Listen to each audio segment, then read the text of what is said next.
দেখবে সাধনে বসলে বাজে চিন্তাগুলো আগে এসে যায়, ওদের ডাকতে হয় না, আইসা পড়ে, কেমনে কেমনে আইসা পড়ে।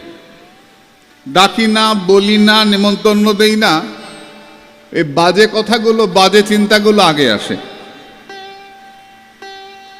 কাজে আসনে বসলাম আর উঠে গেলাম, হয়ে গেল জপ।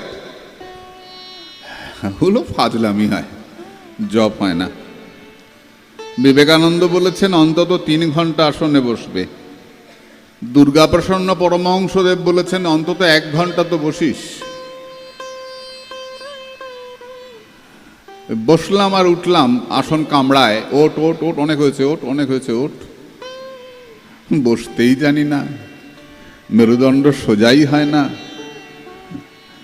বেঁকা হয়ে তেড়া হয়ে হেলান দিয়ে, একটু হেলান দিতে পারলে আরো ভালো, ঘুম আসলে আরো ভালো।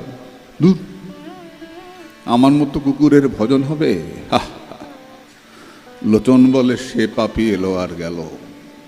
ধান্দাবাজি করলাম, লোককে ঠকালাম, হ্যাঁ তা হয়েছে, পয়সা হয়েছে, কিন্তু যার জন্য এসছিলাম সেটা হয় নাই। তাহলে কি করব? মন যে বসে না। গীতার 6 অধ্যায় বলছেন অভ্যাস যোগ, বলছেন মন বসে না বসুক, তুমি যেন বসা থেকে ওঠো না, তুমি বসে থাকবে।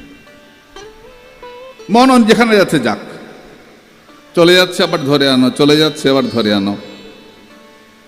বাচ্চা লিখতে চায় না, অলিখতে কতবার চক ঘোরায়।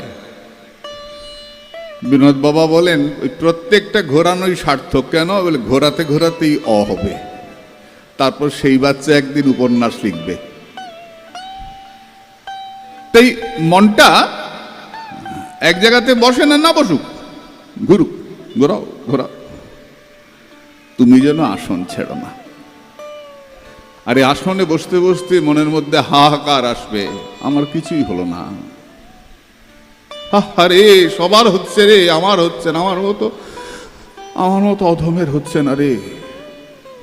দেন এই আকুলতা আসবে। আকুলতা, বিরহ বোধটাই ভজন।